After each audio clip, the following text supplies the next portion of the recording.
शिव विवाह। सती के विरह में शंकर जी की दयनीय दशा हो गई। वे हर पल सती का ही ध्यान करते रहते हैं और उन्हीं की चर्चा में व्यस्त रहते हैं। उधर सती ने भी शरीर का त्याग करते समय संकल्प किया था कि मैं राजा हिमालय के यहाँ जन्म लेकर शिव जी की अर्धांगिनी बनूं। अब जगदम्बा का संकल्प व्यर्थ होने से तो रहा। वे उचित समय पर राजा हिमालय की पत्नी मेनका के गर्भ में प्रविष्ट होकर उनकी कोख में से प्रकट हुई। पर्वतराज की पुत्री होने के कारण वे पार्वती कहलाईं। जब पार्वती बड़ी होकर सयानी हुई तो उनके माता पिता को अच्छा वर तलाश करने की चिंता सताने लगी। एक दिन अचानक देवर्षि नारद राजा हिमालय के महल में आ पहुँचे और पार्वती को देखकर कहने लगे कि इसका विवाह शंकर जी के साथ होना चाहिए और वे ही सभी दृष्टियों से इसके योग्य हैं। पार्वती के माता पिता के आनंद का यह जानकर ठिकाना ना रहा कि साक्षात सती ही उनके यहाँ प्रकट हुई हैं। वे मन ही मन भाग्य को सराहने लगे। एक दिन अचानक भगवान शंकर सती के विरह में घूमते घूमते उसी प्रदेश में जा पहुँचे और पास ही के स्थान गंगावतरण में तपस्या करने लगे। जब हिमालय को इसकी जानकारी मिली तो वे पार्वती को लेकर शिव जी के पास पहुंच गए। वहां राजा ने शिव जी से विनम्रता पूर्वक अपनी पुत्री को सेवा में ग्रहण करने की प्रार्थना की। शिव जी ने पहले तो आनाकानी की, किंतु पार्वती की भक्ति देखकर वे उनका आग्रह न टाल सके। शिव जी से अनुमति मिलने के बाद तो पार्वती प्रतिदिन अपनी सखियों को साथ लेकर उनकी सेवा करने लगी। पार्वती हमेशा इस बात का सदा ध्यान रखती थी कि शिव जी को किसी भी प्रकार का कष्ट ना हो। वे हमेशा उनके चरण धोकर चरणोदक ग्रहण करती और षोडशोपचार से पूजन करती। इसी प्रकार पार्वती को भगवान शंकर की सेवा करते दीर्घ समय व्यतीत हो गया, किंतु पार्वती जैसी सुंदर बाला से इस प्रकार एकांत में सेवा लेते रहने पर भी शंकर के मन में कभी विकार नहीं हुआ। वे सदा अपनी समाधि में ही निश्चल रहते हैं। उधर देवताओं को तारक नाम का असुर बड़ा त्रास देने लगा। ये जानकर कि शिव के पुत्र से ही तारक की मृत्यु हो सकती है, सभी देवता शिव पार्वती का विवाह कराने की चेष्टा करने लगे। उन्होंने शिव को पार्वती के प्रति अनुरक्त करने के लिए कामदेव को उनके पास भेजा, किंतु पुष्पक युद्ध में पुष्पवान भी शंकर के मन को विक्षुब्ध न कर सका। उल्टा कामदेव उनकी क्रोधाग्नि से भस्म हो गए। इसके बाद शंकर भी वहां अधिक रहना अपनी तपश्चर्या के लिए अंतर्याय रूप समझ कैलाश की ओर चल दिए।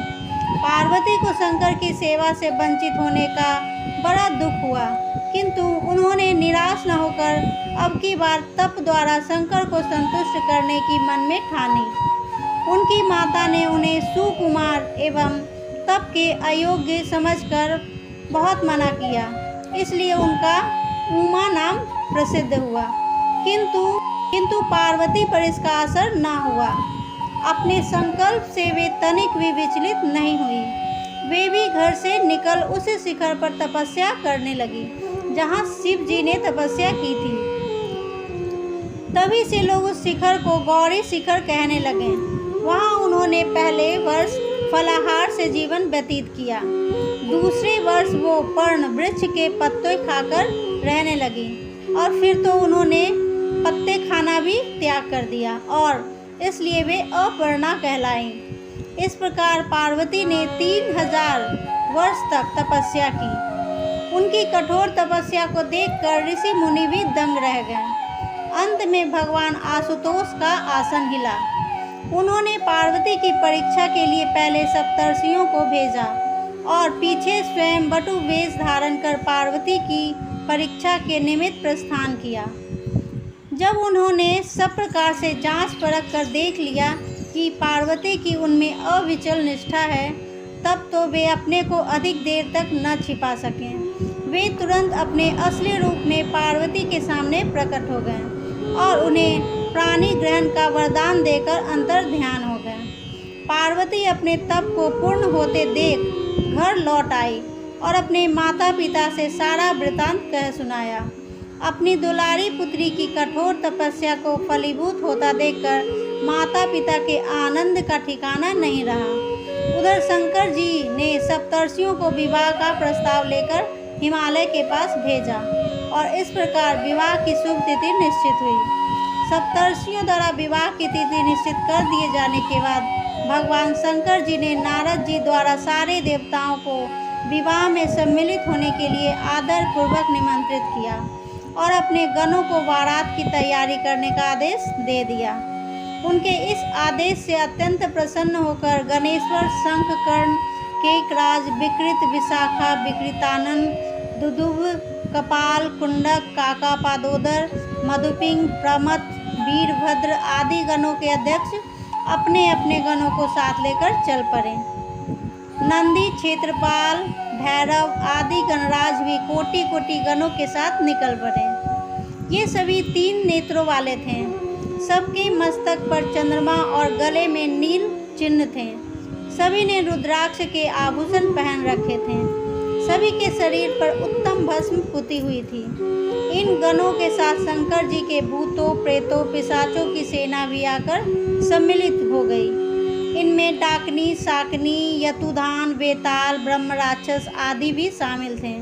इन सभी के रूप, रंग, आकार, प्रकार, चेष्टाएं, वेशभूषा, हाव भाव आदि सभी कुछ अत्यंत विचित्र थे। किसी के मुख नहीं थे, किसी के बहुत से मुख थे। कोई बिना हाथ पैर के था तो कोई बहुत से हाथ पैरों वाला था। किसी के बहुत सी आंखें थी, किसी के पास एक भी आंख नहीं थी। किसी का मुख गधे की तरह, किसी का सियार की तरह, किसी का गधे की तरह, किसी का कुत्ते की तरह था। उन सब ने अपने अंगों में ताज़ा खून लगा रखा था। कोई अत्यंत पवित्र, कोई अत्यंत विभत्स और अपवित्र गणवेश धारण किए हुए था। उनके आभूषण बड़े ही डरावने थे। उन्होंने हाथ में नर कपाल ले रखा था। वे सबके सब अपनी तरंग में मस्त होकर नाचते गाते और मौज उड़ाते हुए महादेव शंकर जी के चारों ओर एकत्रित हो गए। चंडी देवी बड़ी प्रसन्नता के साथ उत्सव मनाती हुई भगवान रुद्रदेव की बहन बनकर वहां आ पहुंची। उन्होंने सर्पों के आभूषण पहन रखे थे।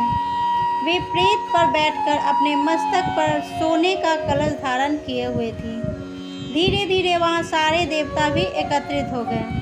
उस देव मंडली के बीच में भगवान श्री विष्णु गरुड़ पर विराजमान थे।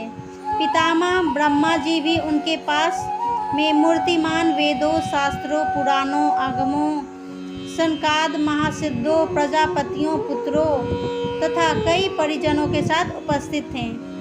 देवराज इंद्र भी कई आभूषण पहनकर अपने ऐरावत गज पर बैठ वहां पहुंचे थे। सभी प्रमुख ऋषि भी वहां आ गए थे।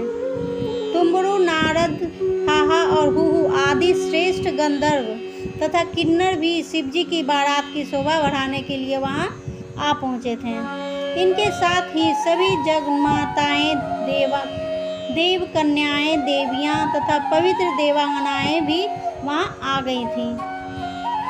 इन सभी के वहां मिलने के बाद भगवान शंकर जी अपने स्फुटित जैसे उज्जवल सुंदर वृषभ पर सवार हुए दूल्हे के वेश में शंकर जी की शोभा निराली छटक रही थी। इस दिव्य और विचित्र बारात के प्रस्थान के समय डमरुओं की डमडम, शंखों के गंभीर नाद, ऋषियों महर्षियों के मंत्रोच्चार, यक्षों, किन्नरों, गंधर्वों के सरस गायन और देवांगनाओं के मनमोहक नृत्य और मंगल गीतों की गूंज से तीनों लोग परिव्याप्त हो उठे। उधर हिमालय ने विवाह के लिए बड़ी धूमधाम से तैयारी की और शुभ लगन में शिव जी की बारात हिमालय के द्वार पर आ लगी। पहले तो शिव जी का विकट रूप तथा उनकी भूत प्रेतों की सेना को देखकर मैना बहुत डर गई और उन्हें अपनी कन्या का परिग्रहण कराने में आनाकानी करने लगी। पीछे से जब उन्होंने शंकर जी का करोड़ों कामदेवों को लजाने वाला 16 वर्ष की अवस्था पर परम लावण्यमय रूप देखा तो वे देगे की सुधि भूल गई और शंकर पर अपनी कन्या के साथ साथ अपनी आत्मा को भी निछावर कर दिया। हर गौरी का विवाह आनंद पूर्वक संपन्न हुआ। हिमाचल ने कन्यादान किया। विष्णु भगवान तथा अनन्य देव और देव रमणियों ने नाना प्रकार के उपहार भेंट किए। ब्रह्मा जी ने वेदोक्त रीति से विवाह करवाया। सब लोग अमित उत्साह से भरे अपने अपने स्थानों को लौट गए।